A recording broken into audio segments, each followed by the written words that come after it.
Iran pernah mencoba nggak uji coba senjata nuklir? Alasan-alasan itu dicari-cari itu sama dua orang sakit jiwa itu tuh. Amerika tuh sama Israel pengecut. Kan proses politik dalam negerinya berjalan atau ketiga ya didor. Netanyahu mah nggak ada apa-apanya lah kalau sama Iran. Sekarang Khamenei meninggal, wafat, tewas, ada ucapan resmi duka cita kita. Ya maaf nih Pak Presiden, maaf. Kalau cuma ngomong bersedia semua juga bisa bilang begitu. Jadi menurut Pak Dubes, tawaran misalnya kita menawarkan diri, Indonesia menawarkan diri untuk jadi juru damai itu hal yang mustahil. Mustahil.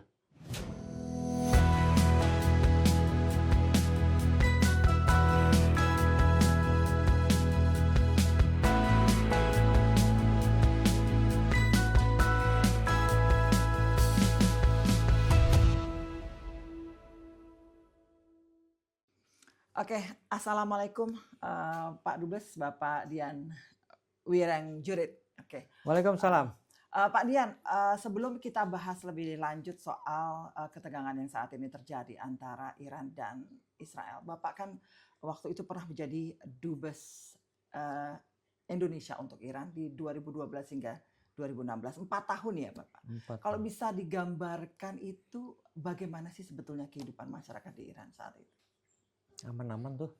Aman-aman saja. Gini loh, sekarang itu disinformasi atau perang informasi kan gencar.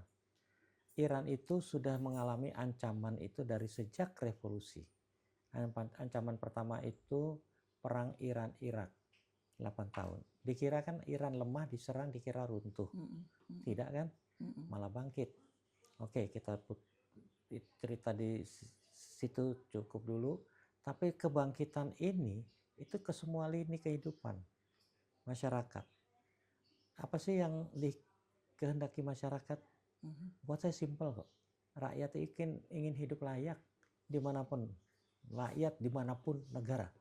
Pasti ingin hidup layak. Nah ya rakyat Iran ya hidupnya ya layak. Kalau ditanya kenapa layak, kebutuhan dasarnya terpenuhi. Kalau ditanya kebutuhan dasarnya apa, semua negara sandang, pangan, papan, pendidikan, perumahan yang basic. Ya enggak? Sekarang ditambah IT, ditambah hiburan yang bagus-bagus itu. Tapi 5 ini semua terpenuhi. Artinya apa? Yang namanya di kampung-kampung, nggak ada kampung-kampung kayak kampung kita di bawah kolong jembatan tol, di mana nggak ada, di pinggir kali nggak ada. Dan yang di kampung bukan berarti hidupnya pakai tikar, pakai koran, enggak. Kayak ini, kayak di rumah ini saya buat bisa duduk di bawah sebenarnya kita ini. Tapi dengan keadaan itu listrik, gas, air itu pasti ada. Dan bukan gali sumur, bukan ngambil dari kali, bukan dari nada hujan, bukan. Dari semua itu jaringan nasional. Jadi putar keran keluar air, putar keran gas keluar, steker pencet listrik nyala. Apalagi yang dicari? Kebutuhan dasar. Kita apa? Kebutuhan dasarnya BBM. Saya di sana itu harga BBM berapa ya? 400 perak kali ya. 450. 450 rupiah fluktuasi. Tapi maksudnya harga itu dibandingin kita lah, ya enggak? Untuk sebuah negara yang pendapatan per kapitanya kan udah di atas kita, tapi masih bisa ngasih harga segitu. Artinya apa? Memang dia punya minyak, dia punya gas untuk rakyat gitu loh, bukan untuk kelompok tertentu. Terus apa lagi? Pendidikan, kesehatan. Mana ada orang keleleran di sana, orang tua apalagi, apalagi anak piatu, yatim piatu. Kalau ada pengemis di jalan, pasti pengungsi, udah pasti. Karena semua ditanggung negara. Orang sakit itu nggak perlu bolak-balik, maaf ya, ke puskesmas. Harus rujukan dulu, harus bikin janji poliklinik, daftar. Oke lah, udah oke. Tapi di sana itu kalau orang tua yang sudah jelas penyakitnya, gula misalnya, dikasih kartu. Tiap bulan tinggal ambil obatnya. Setiap waktu tertentu balik untuk check up. Loh, apalagi yang dicari? Pendidikan umumnya gratis, dan kalau yang swasta, pendidikan gratis. Tapi yang swasta ya tentunya mahal. Bukan mahal, bayar. Apalagi sih yang dicari?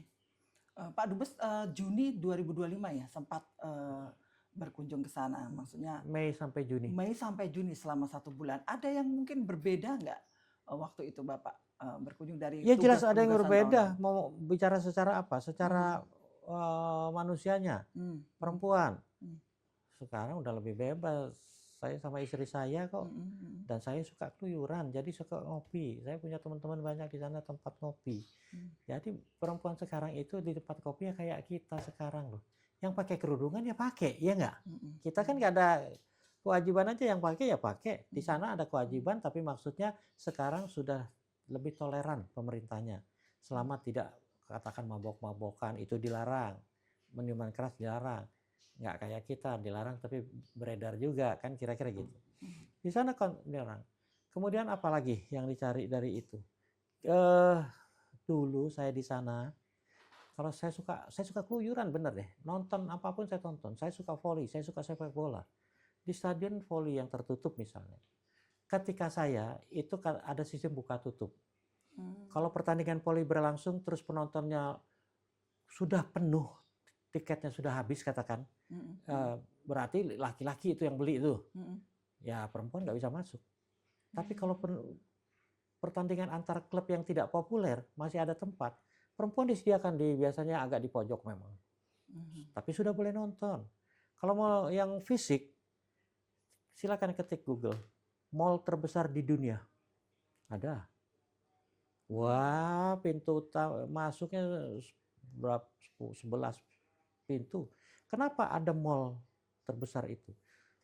Tahun 2015 perjanjian damai tercapai yang namanya JCPOA itu. Artinya apa? Iran yang bermusuhan dengan Amerika sudah selesai dan dengan perjanjian itu sudah mulai dibuka secara bertahap perdagangan gitu. Nah, mengantisipasi perjanjian itu kan 13 tahun tuh. Dari sekitar tahun 2010-an lah. Mereka sudah merancang bahwa pada akhirnya perjanjian akan disepakati. Jadi sudah mulai merancang nih bangunan-bangunan nih. Kalau damai kita langsung bisa maju dan pendatang asing banyak, investor datang, turis datang.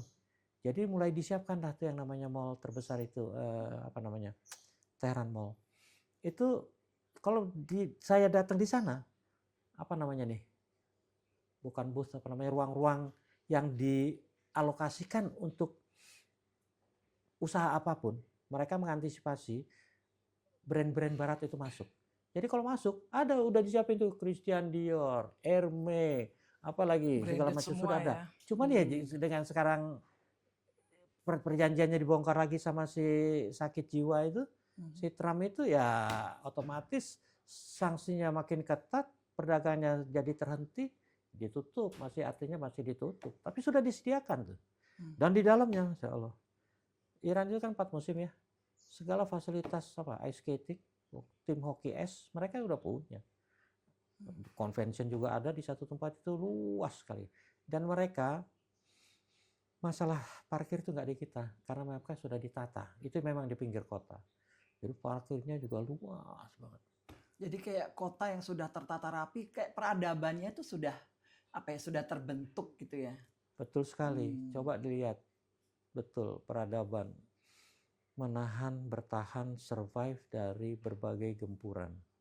Dari Mongol, dari Alexander, itu kan ganas itu. Porak-poranda. Tapi kan sisa-sisanya masih ada. Persepolis itu kan kayak Akropolis di Yunani. Itu kan marmer segede-gede apa itu, bagaimana bikinnya zaman ribuan tahun gitu loh. Artinya apa sih? Kalau untuk membangun kembali dari satu runtuhan, hal yang biasa. Keruntuhan hal yang biasa. Makanya Iran itu tidak takut perang. Kaitannya itu. Karena dia bilang sekarang apalagi dengan rezim Islam Iran, ya kematian dalam perang itu syahid, martir. Nah mereka itu idamannya tentara itu militansinya tinggi, makanya nggak takut. Yang masih juga menjadi perbincangan publik itu soal bagaimana mereka survive saat embargo. di embargo selama lebih dari 47 ya, 47 47 tahun. tahun. Nah, itu bisa digambarkan. Berarti Oke. Pak Dubes mengalami juga dong Ya, waktu ya masa-masa embargo jelas itu. dong. Nah, itu bagaimana Anda saat itu Tapi menjalani melihat langsung? tolong episodenya dibagi dua. Hmm. Embargo yang diberlakukan pada tahun 79 ketika revolusi Iran mulai Mm-mm. dan jenderal-jenderal pejabat tinggi keluarga raja kaya itu pada Mm-mm. ngabur semua membawa harta bendanya. Iran memang ya namanya habis di pergantian ya, habis sebuah revolusi. Diperkirakan lemah, ternyata tidak. Itu sudah menunjukkan dia bisa bertahan.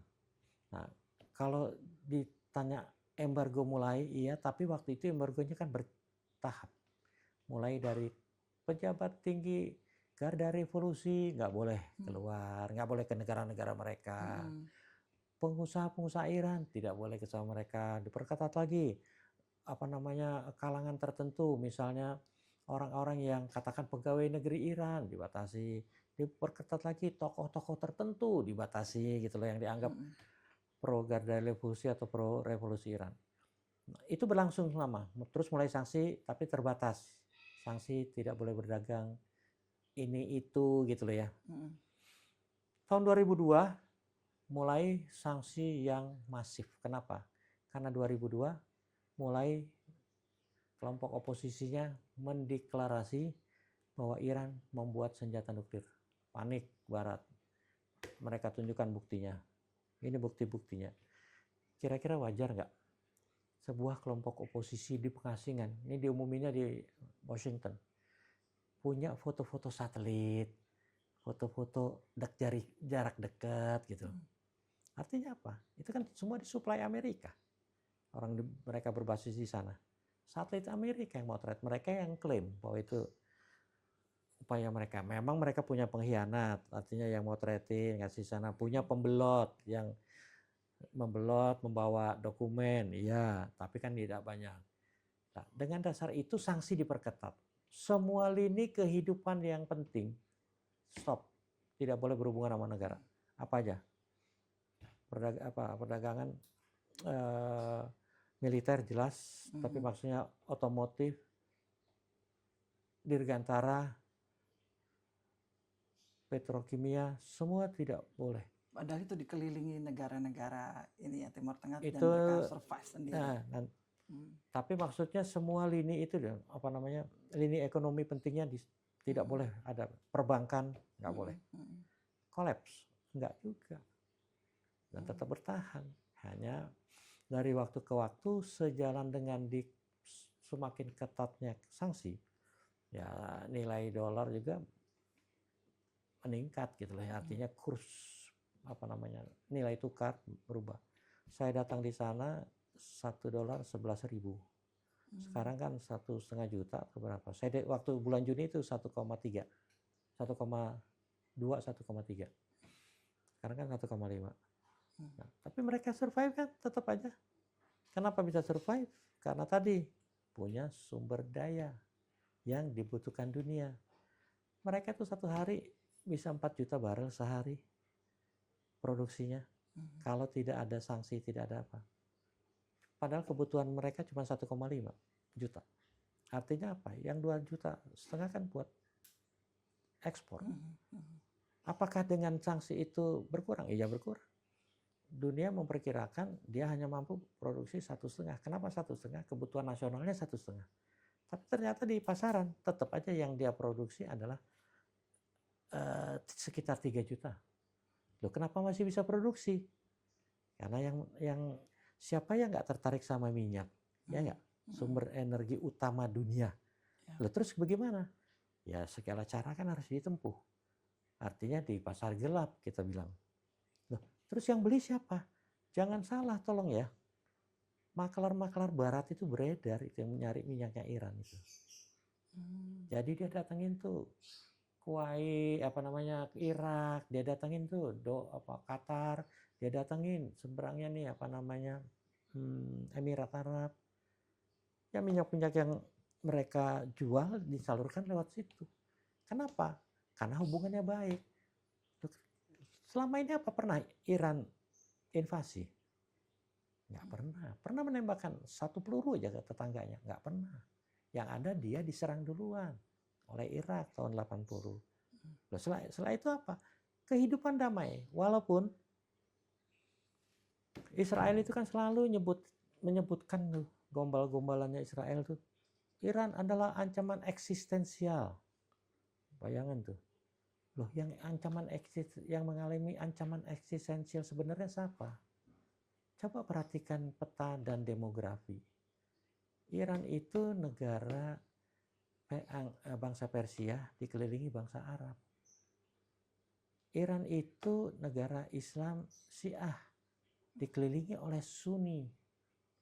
Apa berantem mereka selama ini? Kecuali jeda sebentar ketika Arab Saudi sama Iran putus hubungan diplomatik 3 tahun. Tidak ada yang merasa terancam. Nah, sekarang Israel yang di sana kok merasa terancam sama Iran? Ternyata gombalannya Israel itu masih gombalan kuno. Karena Ahmadinejad pernah mengemukakan waktu dia presiden awal-awal tahun 2005 ya untuk menggalang support ya tentunya ke pemerintahannya. Israel kita akan musnahkan dari peta, dari bumi. Iran maksudnya. Israel. Ahmadinejad yang mengatakan seperti itu. Okay. Wah, Israel dengan pernyataan itu heboh, seakan-akan benar. Nah, padahal sampai Ahmadinejad berganti pun Israel pernah mengancam. Terus 2 kali dia sebutkan itu. Nah, sekarang Ahmadinejadnya saja tadi kan disinggung, itu jadi orang biasa, jadi dosen. Tapi kenapa ucapan itu masih dipegang gitu loh? Pemerintahan yang berganti itu nggak pernah menyebut lagi karena itu hanya kata-katanya Ahmadinejad yang disampaikan dalam bahasa Persia, Farsi. Kalau diartikan begini, artinya itu saya nggak bisa bahasa Farsi, tapi saya pelajari dan saya ini bahwa kata-kata itu sebenarnya dari bahasa Farsi diterjemahkan harusnya pemerintah Iran harus disingkirkan dari kawasan itu, kawasan Timur Tengah. Loh, disingkirkan sama dimusnahkan kan lain. Kalau disingkirkan itu apanya? Pemerintahan Zionisnya. Kan disebut artinya itu menyingkirkan pemerintahan dari peta. Itu kan pemerintahan Zionisnya yang dipegang semua Perdana Menteri Israel, tapi kan dalam pelaksanaannya disesuaikan dengan dinamika.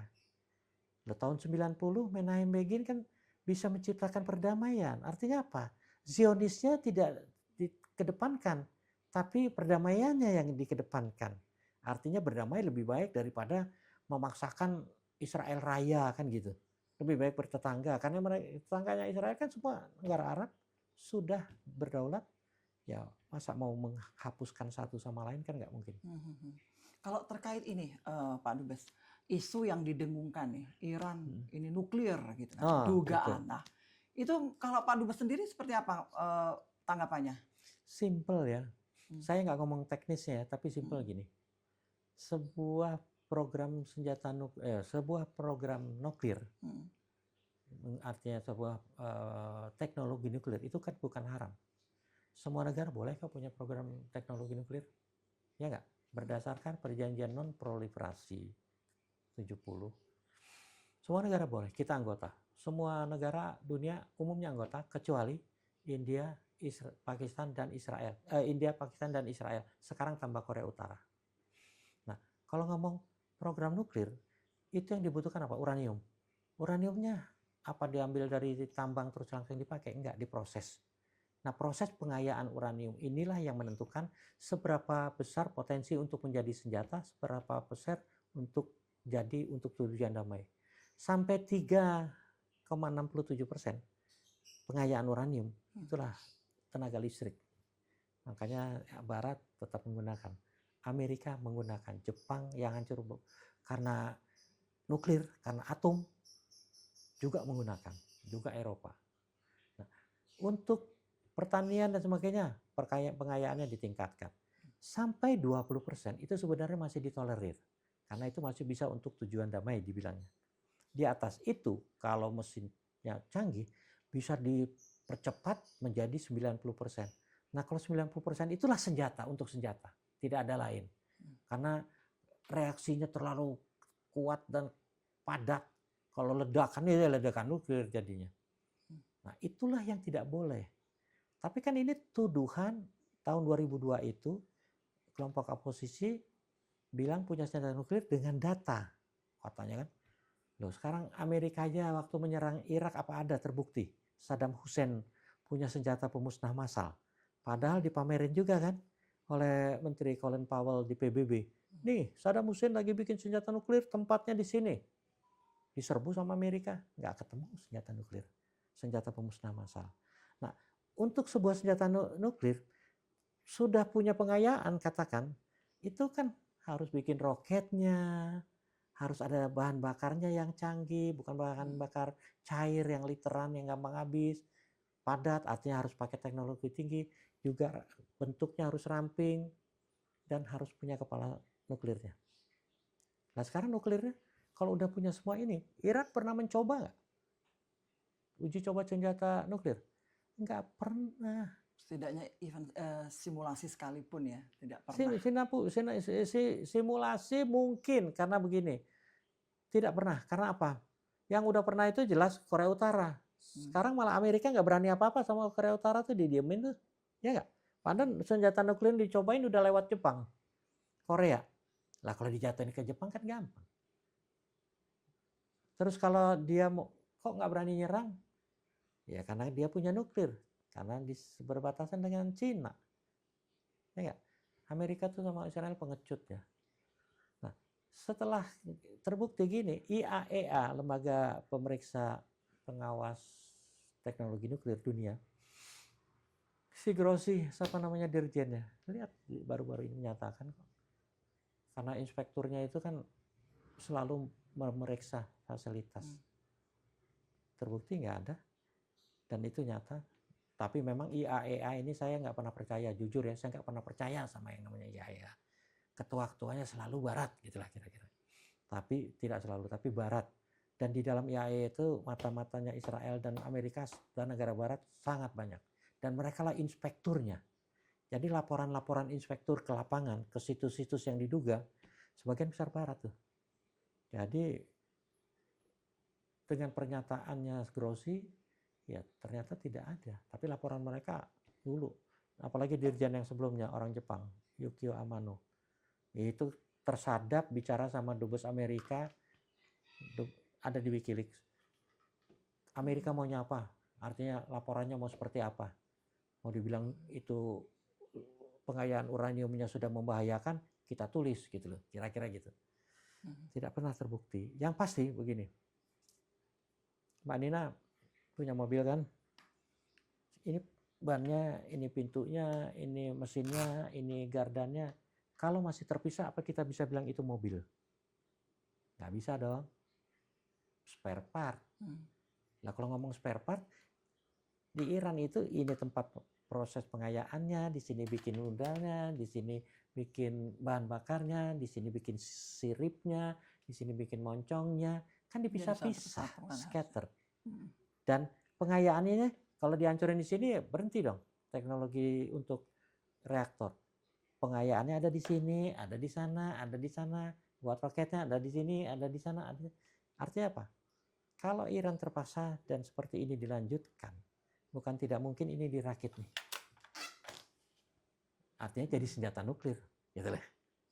Nah itu ada yang memperkirakan namanya breakout dari bukan nuklir menjadi nuklir. Itu sekitar, kalau saya percaya di bawah sebulan tuh, 2 minggu, 3 minggu. Itu baru senjata nuklir kalau itu terjadi. Tapi kan nggak ada. Makanya alasan tadi udah kuno menurut saya. Kalau saya dengar alasan-alasan itu dicari-cari itu sama 2 orang sakit jiwa itu tuh. Kalau melihat situasi sekarang ini dari pengalaman Pak Dubes selama di sana 4 tahun, kekuatan militer Iran itu seperti apa sih, Bapak? Tidak ada satupun analis di dunia yang pasti mengetahui kekuatan militer sebuah negara. Tidak ada, karena itu domain rahasia. Yang ada dugaan atau perkiraan. Nah, perkiraan itu tentunya berdasarkan data, berdasarkan sejauh dia bisa melihat atau sejauh dari image satelit, sejauh dari katanya para pembelot gitu, atau orang-orang yang pensiunan terus ya salah cerita. Tidak ada yang akurat. Dalam sebuah negara seperti Iran yang tadi sudah saya ceritakan merasa terancam, industri militernya ketat. Artinya tidak mudah. Saya tidak punya kesempatan untuk menyaksikan parade Iran, parade hari revolusi itu yang dipamerkan senjata-senjata. Karena saya minta undangan, jawaban mereka, "Kok maaf Pak Duta Besar, kalau kita berhubungan baik, tapi kalau saya undang Pak Duta Besar nanti negara lain minta diundang dong." Dan itu kesempatan kayak di Rusia lah. Saya kebetulan juga pernah di Rusia. Saya bisa punya kesempatan lihat parade hari revolusinya Rusia tuh. Wah, la ilaha illallah, senjatanya segede-gede apa. Mungkin Iran belum punya yang antar benua. Tapi kan Israel yang nyampe Israel kan sudah terbukti ya. Dan perang Iran-Irak itu membuat pengalaman bahwa yang namanya program senjata nuklir itu memang harus super rahasia. Israel digempur reaktornya satu, nggak bisa bikin senjata apapun tuh. Makanya ini disebar tadi. Nah, saya ya berkesempatan lah diajak ke litbangnya, ke segala macam itu untuk melihat.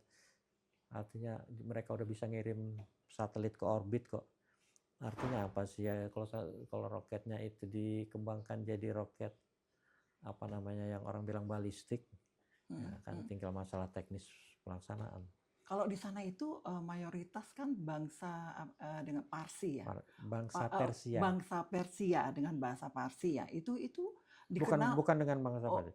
Persia dan berbahasa Farsi. Oh, Persia berbahasa Farsi. Nah, itu dikenal sebagai orang pintarnya di Iran. Nah, kalau Anda melihat kemajuan teknologinya ini, Pak Dubes, kalau dibandingkan dengan negara maju lah, katakan seperti itu. Saya dulu ketika waktu saya datang, ada berita sebelumnya drone-nya Amerika yang mata-matain di atas diturunin, dibajak, bukan ditembak, jadi utuh. Itu dipamerkan ke masyarakat selama berapa bulan di lapangan terbuka. Kalau kita lapangan Monas lah, orang datang berduyun-duyun. Saya ikut nonton. Saya cuma dalam hati. Ini sebentar lagi Iran pasti punya drone yang pasti lebih dari ini. Dan terbukti kan sekarang Iran punya drone yang sudah dipakai oleh Rusia di Ukraina. Ya ya. Artinya apa? Kalau masalah ini apa namanya soft power untuk teknologi nggak diragukan. Bukti lain. Saya suka keluyuran. Teman-teman saya di kampung banyak orang-orang seumuran atau yang muda atau lebih tua. Nah, ketika saya berkunjung, dia ada obat. Obat apa itu? Sakit gula. Oh, mahal di sini. Enggak, gratis. Loh, kenapa gratis? Semua yang teridentifikasi sakit gula oleh dokter, tergantung levelnya, pasti dikasih obat. Obat itu nggak perlu kita kayak BPJS. Tiap bulan harus ke puskesmas, berada lagi, tiap bulan ke puskesmas, baru ke dokter lagi. Dikasih kartu. Dengan kartu itu tinggal ngambil obat tiap bulan. Gratis. Kecuali nanti 6 bulan suruh balik. Setelah 6 bulan berobat ini, apa perlu dikurangi istilahnya dosisnya, atau perlu ditambah, semua gratis.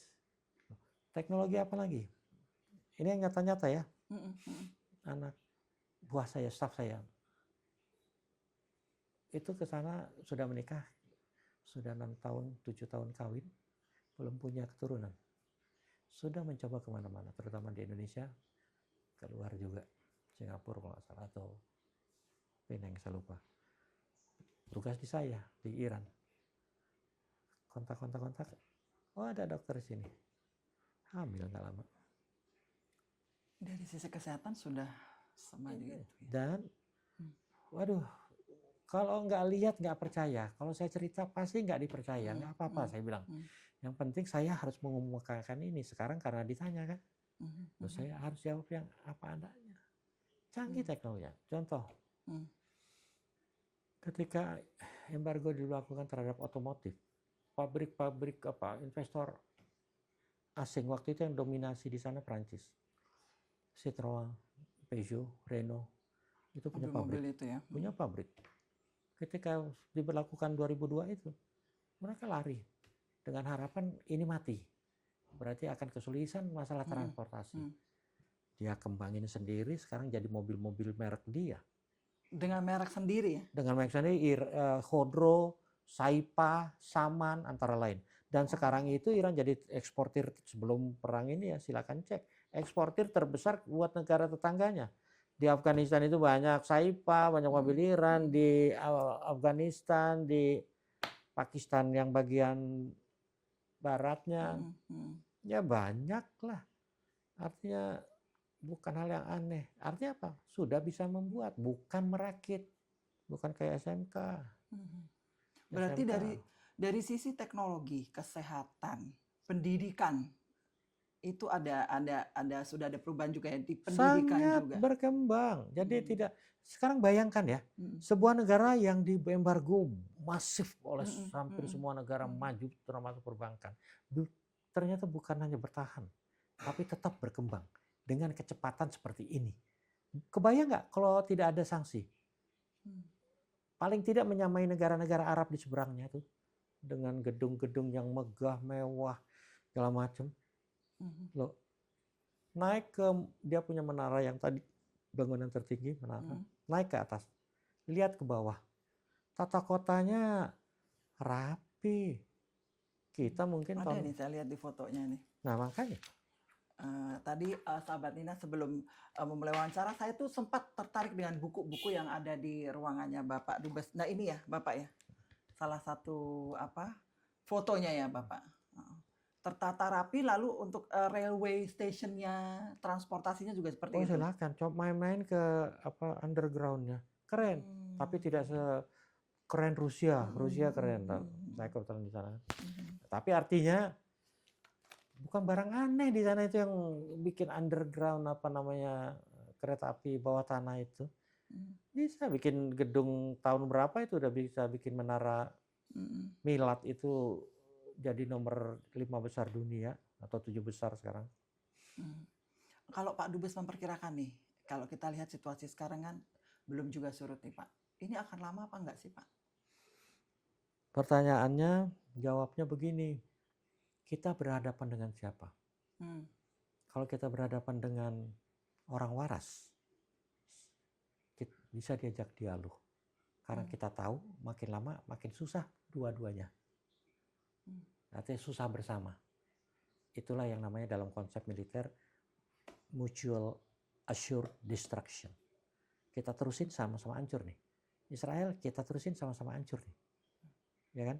Tapi kan perang ini lebih konyol lagi karena si Netanyahu sama si Trump ini kan brutal ya, orang sakit jiwa. Kan sekarang Iran ini dikeroyok oleh seluruh negara Teluk. Karena di situ ada pangkalan karena mereka adalah sekutunya Amerika. Terus sampai kapan? Kalau buktinya sekarang Obama bisa mencapai perdamaian. Orang Amerika. Waras dia. Dia tahu kalau ini kita damai-damai aja, ya mereka juga aman ngalirin minyaknya dari kawasan itu, bahkan mungkin membeli. Loh sekarang yang dengan seperti ini, silakan tergantung aja sama kawasan Teluk. Tapi dengan perang sekarang ini yang main keroyokan, kan jadi sasaran tembaknya Iran tuh, ladang-ladang minyaknya. Tadinya kan Iran terarah ya, tolong perhatikan. Perang bulan Juni itu Israel mulai ketika perjanjian masih berlangsung, pengecut, artinya berbohong. Kita mau damai tapi nembak, gitu kan? Sekarang sama juga, perundingan masih berlangsung, bulan puasa, bulan suci, orang lagi ibadah, fokus sama ibadah, ditembak. Juga bisa melawan gitu loh. Nah, dari situ aja mereka kaget kan diakui sama Trump ya bahwa ternyata Iran bisa membalas kira-kira kan gitu. Dikerahkanlah pesawat amunisi dari pangkalan-pangkalan. Wajar nggak kalau Iran kemudian oke, pesawatnya terbang dari situ, ya saya sikat pangkalannya. Bulan Juni yang dilakukan itu, pangkalannya dari Ubed, apa namanya, Doha. Yang diserang kan bukan Dohanya kan, pangkalannya. Makanya Iran masih sopan karena aturan hukum internasional. Qatar dikasih tahu, permisi gue menembak pangkalan Amerika. Makanya sasaran terarah. Mempertimbangkan kedaulatan negara di mana Kedaulatan, pangkalan menghormati. militer, ya, menghormati Sekarang kedaulatan negara itu. sasaran awal ketika mulai Amerika panik menggunakan pangkalan militer itu, kan sasarannya masih pangkalan. Tapi ketika makin brutal, jatuh di sekolah, jatuh di rumah sakit, di masjid, segala macam itu, ya Iran juga nggak ada jalan lain mengimbangi seperti itu, ya coba brutal. Sekarang makanya lebih melepas. Kalau ditanya kapan berakhir, menghadapi seorang Obama yang waras, kan berakhir, walaupun panjang. Loh, menghadapi orang sakit jiwa, ya habisnya itu kalau yang sakit jiwa itu dihentikan. Yang bisa menghentikan Obama siapa? Kongres mestinya. Karena perang ini kan belum persetujuan Kongres. Padahal miliaran dolar keluar sudah untuk membiayai ini. Kongresnya kok diem aja. Walaupun sebagian besar rakyat atau sebagian anggota sekarang masih proses ya. Proses apa namanya, impeachment terutama. Karena ternyata di dalam negeri si orang sakit jiwa ini ada tekanan juga dari ada tekanan, orang dia penjahat kemanusiaan, pemerkosa anak-anak di William Epstein Files itu kan. Masa kita percaya sama orang gitu? Ya kalau berakhir, satu, mengharapkan dia waras susah, ya mengharapkan proses politik dalam negerinya berjalan, atau ketiga, ya didor gitu loh. Nah, kalau kita bicara dengan Indonesia ini, dampaknya untuk Indonesia kan terakhir Selat Hormuz ditutup kan, Bapak Dubes. Nah, itu untuk kedepannya seperti apa yang harus dilakukan? Itulah yang saya juga nggak ngerti. Siapapun, sebuah gerakan, roda, apapun, membutuhkan energi biar bergulir secara kontinu. Negara bergulir kalau ada energi. Energi bukan berarti minyak atau apalah, aki atau apa, bukan. Tapi ada penggerak yang membuat dia bergerak. Dunia ini yang menggerakkan ekonomi dunia adalah minyak dan gas. Sampai detik ini. Ada teknologi baru, silakan aja. Tapi menurut saya 50 tahun ke depan aja sih gas sama ini masih dominan. Itu diperebutkan, kira-kira kan gitu. Sekarang coba lihat dunia. Agak mundur sebelum menjawab ya. Dunia, sebagian semua negara teluk penghasil minyak dan gas, termasuk Iran. Konsentrasi ada di sana, ditambah Venezuela, ditambah di Alaska, ditambah di North Sea itu, utara, laut utara. Oke. Tapi ini pusat. Amerika sudah menguasai Eropa melalui NATO-nya. Di Amerika Latin sudah Maduro culik. Timur Tengah tinggal satu-satunya negara yang belum ditundukkan, yaitu Iran. Oke, berarti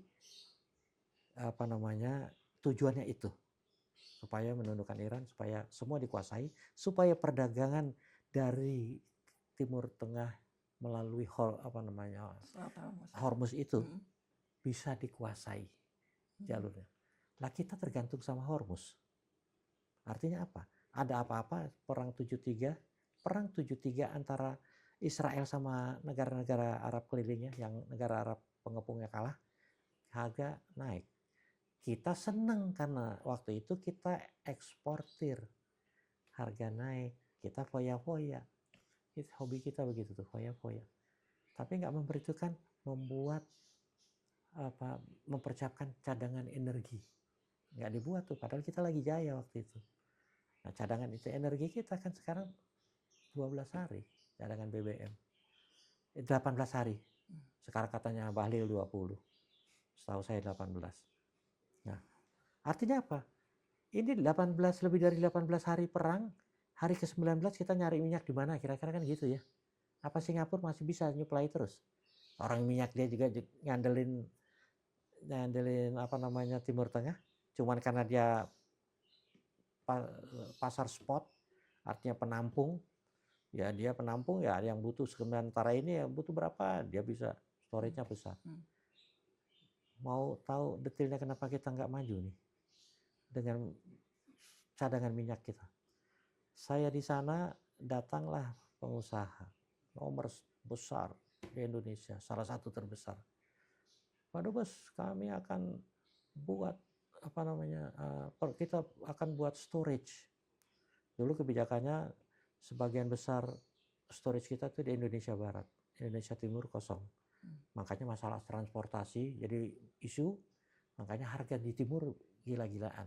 Di Papua bisa berapa kali lipat karena transportasi. Gagasannya bagus, memperpanjang daya tahan energi kita menjadi sebulan. Berarti perlu akan membuat storage untuk 12 hari. Ke Iran, Iran bisa nyuplai kita. Saya bilang datang aja deh, pasti bisa. Saya bilang. Ketemulah sama menteri. Datang, saya temukan. Kita begini kita mau ini, tapi untuk maju bidding proyek itu di syarat-syaratnya harus ada jaminan bahwa supply-nya siapa gitu loh. Saudi atau kawasan Timur Tengah udah banyak kan kita terikat kontrak jangka panjang dengan mereka. Jadi dicari ya alternatif lain yang harganya murah, kira-kira gitu. Iran siap. Oke, kapan mau mulai dikirim? Ditanya gitu sama menteri. Waduh, maksud saya bukan itu. Saya perlu bantuan Iran untuk membangun storage-nya. Nah, itu kan nyari investor namanya. Tadinya mau beli, sekarang nyari investor. Wah, bubar jalan pertemuan itu, pulang. Saya bilang, Pak, silakan jalan dulu. Saya balik lagi ke menterinya, saya minta maaf. Pak Menteri, minta maaf ya. Tadinya ngomong saya minta mau beli itu, kalau sekarang ternyata nyari investor kan dua hal yang jauh berbeda. Makanya dia bilang minta maaf. Wah, ambasador, saya biasa menghadapi orang seperti itu. Artinya apa? Ya selama kita seperti ini, apapun yang kecil di sana pasti terdampak. Kita karena kita tergantung.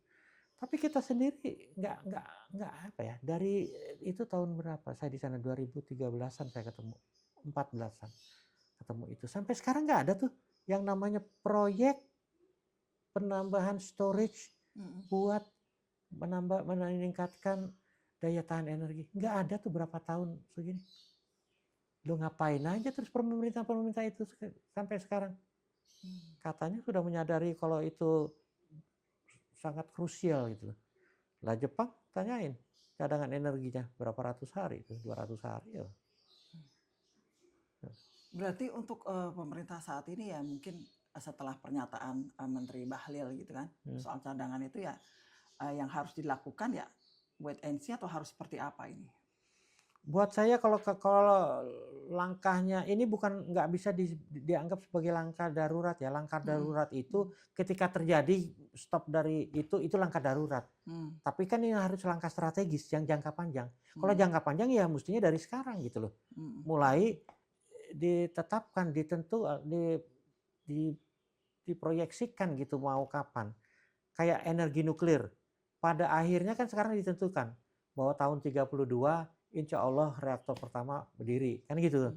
Ya bagus-bagus saja, artinya punya plan itu bahwa energi nuklir kita akan punya, paling tidak berapa kapasitasnya urusan belakang. Ini sampai sekarang kan belum pernah dibahas nih. Berapa pemerintahan setelah 2016 saya selesai untuk yuk duduk bikin storage. Sampai kapan mau begini? Artinya apa? Dengan compang-campingnya pengelolaan energi kita, ya jangan harapkan ada terobosan yang gimana. Kalau mau tahu lagi, buat saya kebetulan saya waktu pulang dari Iran itu diperbantukan di ESDM. Jadi saya tahu cerita-cerita kesulitan kita segala macam. Kalau mau bahasa saya ya silakan orang-orang energi, kalau mau protes silakan. Orang menggali itu kan minyak kalau benar ya keluarlah Artinya produksi itu kan, kita itu kan pernah produksi 1 juta barel waktu OPEC. Ya. Bahkan waktu itu kebutuhan kita 800. Hmm. Berarti kita masih bisa ekspor. Makanya kita gabung sama exporting countries. Hmm. Nah sekarang kebutuhan kita sudah 1,5, 1,6 katanya. Dan sekarang produksinya makin turun. Tadinya saya pulang itu waktu 2016 saya pulang, produksi kita masih di atas 700-an. Sekarang 600, bahkan pernah 500.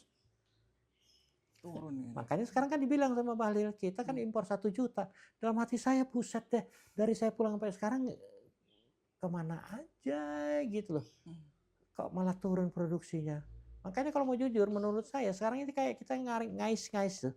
Ladang-ladang tua dikerok-kerok tuh. Makanya hasilnya berapa ribu atau berapa ratus barel gitu. Ngumpulin gitu dari sini yang tua-tua ngumpulin. Pak Dubes, kalau flashback sedikit lagi ya soal tadi masih kaitannya dengan hubungan Iran sama Indonesia. Pasti Pak Dubes juga udah baca dong di berita-berita bahwa presiden kita Bapak Prabowo siap menjadi juru damai. Nah itu tanggapan Pak Dubes sendiri seperti apa? Capek deh saya kalau ngomong yang begini. Mbak Nina, teman-teman, ini sama ini konflik. Kita mau jadi penengah. Syarat nomor 1 apa? Harus netral dari kedua pihak. Harus mengakui. Dalam konteks kenegaraan, kita harus mengakui dia sebagai negara berdaulat, kita harus berdaulat. Kalau enggak, ya enggak. Nah sekarang Israel aja kita nggak akui, tim bolanya aja ke sini nggak ada urusan politik ditolak, tim ininya apa namanya senamnya nggak boleh partisipasi, makanya kita diboikot sama FIFA sekarang kan bolanya, betul nggak? Nah, kok mau gagah-gagahan menengahi orang yang tidak, kita nggak bisa netral gitu loh, karena kita hanya memihak ke Iran atau Palestina, Iran dalam hal ini.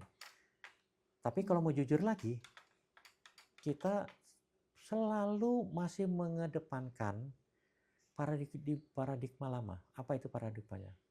Kita lah pencinta damai, undang-undang kita mengamanatkan kita berpartisipasi dalam upaya perdamaian. Saya kalau dengar itu rasanya pengen ngomong berat gitu loh. Karena itu gombal gitu loh. Jepang, banyak negara yang undang-undangnya menyatakan sama, menganatkan negara itu untuk berpartisipasi. Tapi mereka kan diam aja. Bukan diam saja, memperhitungkan kemungkinannya. Bisa nggak masuk gitu loh. Nah, kalau dikembalikan ke contoh nyata, kita negara Islam non-blok segala macam. Ketika Iran sama Arab Saudi musuhan, saya menulis surat ke rahasia ke Menlu untuk diteruskan ke presiden supaya presiden datang. Aneh kesempatan nih, dua-duanya teman kita. Walaupun yang satu Syiah kan kita juga punya masyarakat Syiah di sini. Jadi pas benar. Presiden tidak menanggapi. Yang dikirim Menlu. Sementara seminggu setelah Menlu kita datang, Xi Jinping datang ke sini, Xi Jinping datang ke Teheran dan ke Riyadh. Ya lebih didengar dia dong, karena dia pengambil keputusan. Politik itu kan pada dasarnya transaksi ya. Makanya saya kalau bilang si Trump ngomong transaksional ya dia bisnismen, saya paham. Tapi kalau melecehkan negara, nah itu lain perkara. Transaksional kan Harold Laswell sudah bilang, dan itu harus jadi pegangan kita tuh dalam berdiplomasi. Who gets what, when and how. Nah, kita sendiri nggak tahu kita mau apa, kapan, bagaimana. Gagah-gagahan non-blok ya udah nggak laku. Gagah-gagahan kita anggota OKI aktif, setengah dari OKI udah ngakuin Israel. Terus kita gagah-gagahan kita aktif, emang yang aktif cuman kita. Kita aktif di peacekeeping PBB. Peacekeeping PBB kita di Lebanon memang betul 1 batalion lebih 1.000 orang. Mungkin salah satu terbesar. Tapi negara lain ini kan juga partisipasi, walaupun kayak Fiji cuma 3 orang gitu loh. Kok dijual sebagai daya ungkit kemampuan diplomasi gitu, hal seperti itu. Zaman sekarang udah nggak laku.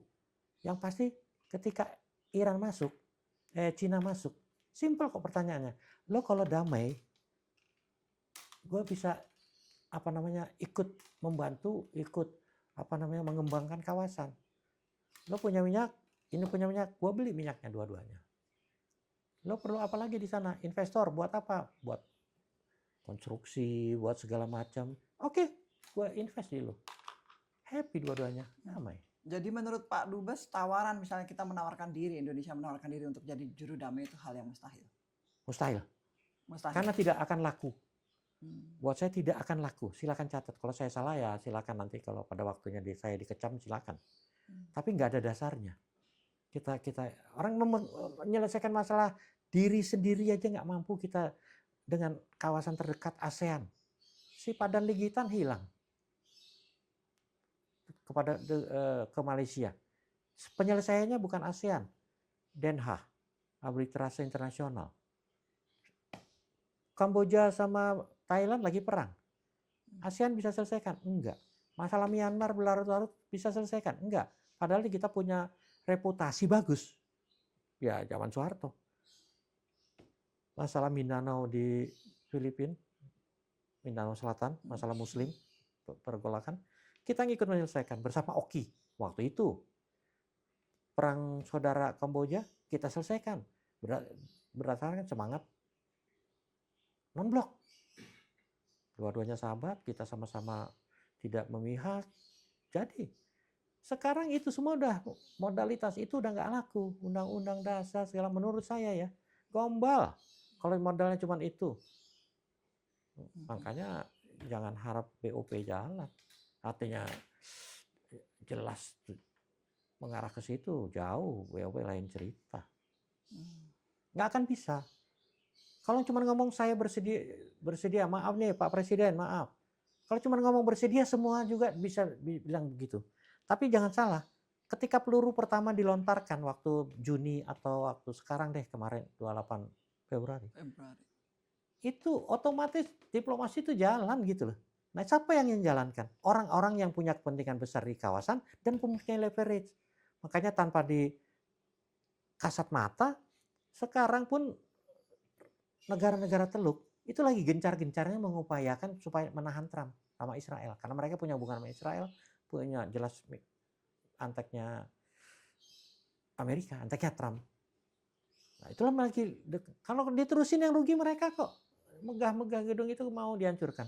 Kan nggak mau. Puluhan tahun mereka membangun itu dari padang pasir sama batu. Mau. Itu lagi diusahakan mereka. Pemain lagi yang punya kepentingan besar siapa? Turki. Itu diakui ke semua pihak. Dia NATO, dia punya hubungan diplomatik, dia dekat sama negara-negara kawasan, siapapun. Mesir, terkait Gaza, dia sangat berkepentingan karena BOP atau ISF yang katanya akan dibentuk itu, mau nggak mau harus konsultasi sama Mesir tuh. Karena jalur Gaza keluar itu cuma lewat Mesir, darat ya. Laut didiagain Israel, nggak mungkin keluar. Nah, mereka sekarang lagi bermain. Oman bermain karena tadi Selat Hormuz itu diapit dia. Artinya apapun yang terjadi kalau ini oke, makanya Oman bermain. Kita cuma menyatakan bersedia, semua orang bisa. Kalau mau jujur, anak kecil juga bisa. Lebih parah lagi menurut saya nih ya, maaf, saya tidak ada unsur pribadi. Sekarang Khamenei meninggal, wafat, tewas, ada ucapan resmi duka cita kita ke negara yang katanya teman kita. Sesama Muslim di anggota OKI, sampai detik ini belum keluar, sampai wawancara ini. Sementara namanya negara, walaupun dekat atau tidaknya, selama kita menyatakan sesama negara Islam, non-blok, ya tetap aja pantas-pantasnya kan kita mengucapkan bela sungkawa dong. Itu saya kecewa.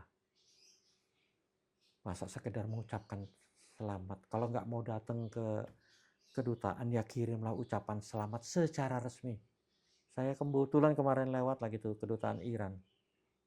3 karangan bunga. Ada apa dengan negara ini gitu loh.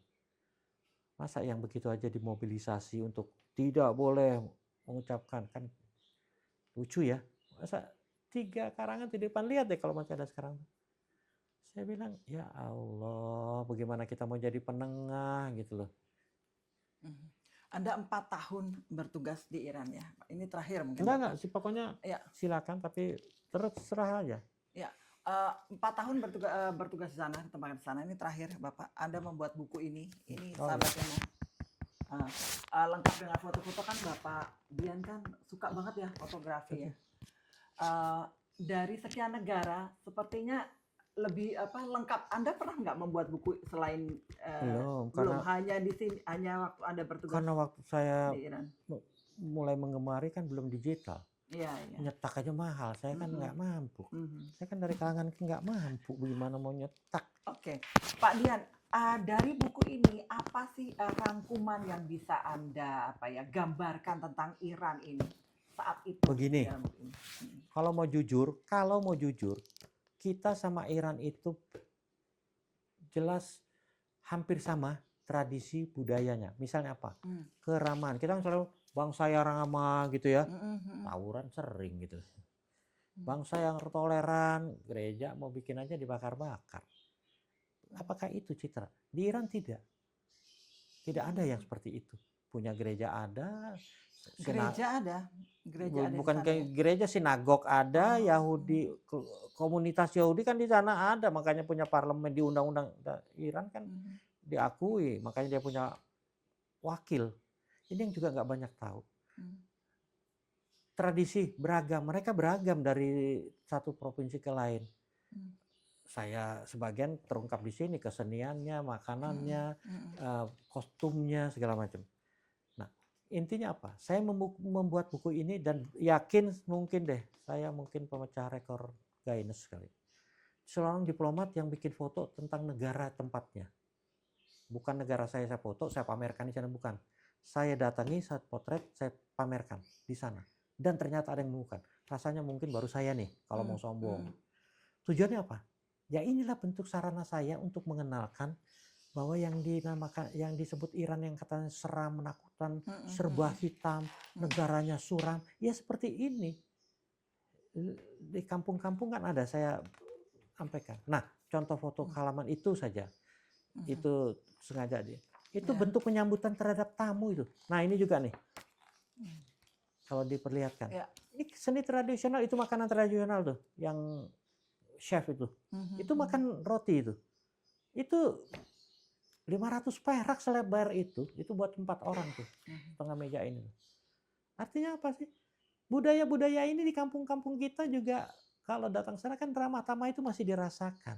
Terhadap pendatang. Terhadap pendatang, Warga siapapun. negara asing sekalipun. Bule, hitam, putih, kuning, nggak ada masalah. Agama lain nggak masalah. Saya datang ke sana, saya kalau lagi kelahiran nggak bawa atribut diplomat ya. Saya diplomat, saya duta besar, enggak. Tapi saya Indonesia. Oh Indonesia brother. Disambut sangat baik. Saya makan di sini, datang ke rumah teman saya. Tetangga lihat, datang masuk. Siapa ini?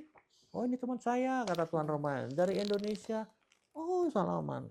Muslim. Nggak ada urusan Sunni ya? Nggak ada. Syiah ya? Nggak ada. Main dong ke rumah saya. Makanya saya kalau nggak percaya kita main ke satu kampung itu, tetangga-tetangga itu saya kenal jadinya. Dan saya tidur di situ kok. Tidurnya di sini, artinya geletakan. Ini persis. Makanya saya juga tidur, saya senang tidur di bawah kebetulan. Jadi saya ketemu beginian tuh, camping tuh bukan hal yang aneh. Nah, ketemu tempatnya ya di Iran. Begini ngobrol leyeh-leyeh, makanya saya bilang tadi kalau duduk di bawah tuh seperti itu. Artinya apa sih? Ini upaya saya dalam konteks pengenalan budaya lah, kira-kira gitu loh. Bahwa kita itu nggak usah ngomong yang lain-lain, kita banyak samaan kok. Mereka bukan orang yang mengerikan, orang yang justru sangat beradab, peradabannya tinggi gitu loh. Kok kita kesannya takut? Orang bayangannya, tolong ya, bagaimana nggak pelintiran informasi di kita. Satu ketika saya terima telepon dari teman saya, dan satu kakak saya, yang satu duta besar Indonesia di tempat lain. Mereka lagi kumpul di Kalimantan dalam satu forum dengan Muspida. Pak Dian, saya lagi di Kalimantan. Ngapain? Ini ketemu, ini ada perlu tapi ketemu Muspida, lagi kumpul. Terus ya lagi diskusi. Mereka tanya, mereka bilang, apa namanya, kita nih Islam toleran segala macam, nggak kayak di Iran. Di Iran itu nggak ada masjid. La ilaha illallah Muhammad Rasulullah. Zaman gini ada ini info seperti itu disebarkan. Di Iran nggak ada masjid. Saya cuma jawab, Om, kan udah ada Google. Om suruh mereka buka Google, ketik masjid di Iran.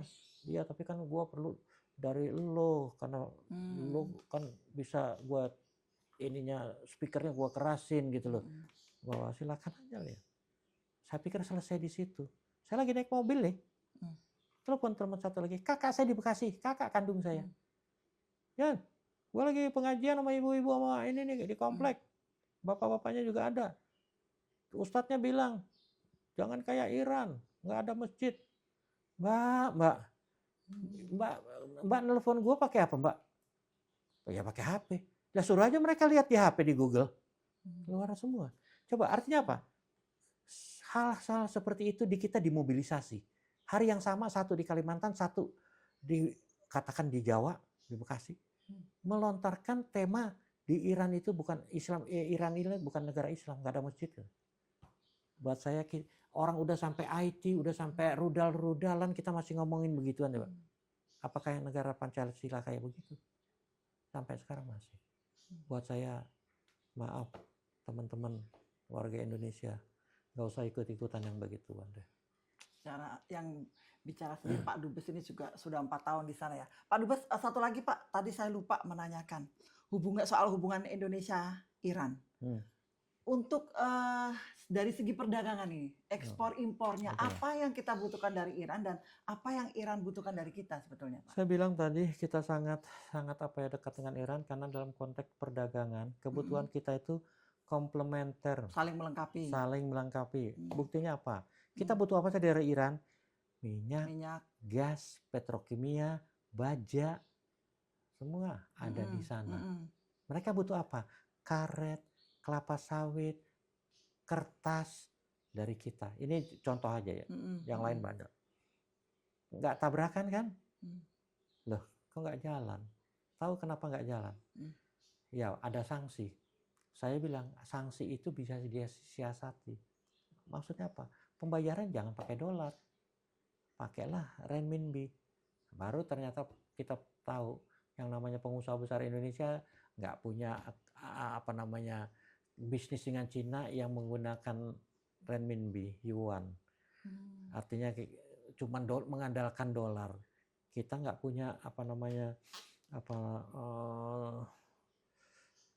kemampuan. Padahal saya sebagai orang Indonesia kan pasti tidak akan mencelakai orang-orang kita yang berminat dagang sama Iran.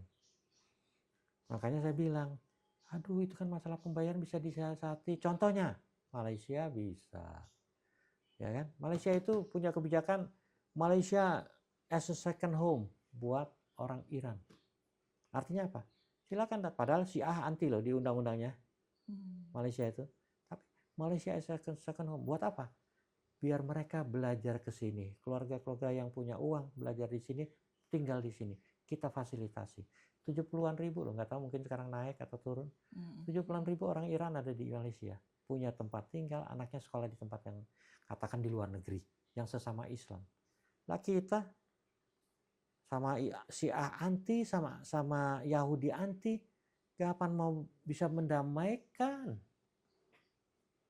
Kira-kira begitu. Nah, kalau dibilang komplementer, perdagangan saya datang ke sana sekitar 400 juta dolar. Sampai pulang tetap atau naik turun sedikit. Konon katanya turun. Sekarang makin turun, sekarang 200. Karena apa? Ketakutan berasal dari katanya. Katanya kalau ada paspor visa Iran di paspor, kita nggak bisa kemana-mana. Aduh, ilah, tanyain aja teman-teman Kadin tuh. Ada masalah nggak dengan Anda? Kecuali waktu Trump ya. Trump itu sempat melakukan, kalau paspornya ada Iran, sebelum 6 bulan, nah, itu nggak boleh masuk. Tapi kalau udah 6 bulan yang lalu, boleh masuk. Katanya di kita itu, gosip katanya. Waduh, lebih dipercaya daripada saya cerita seperti ini.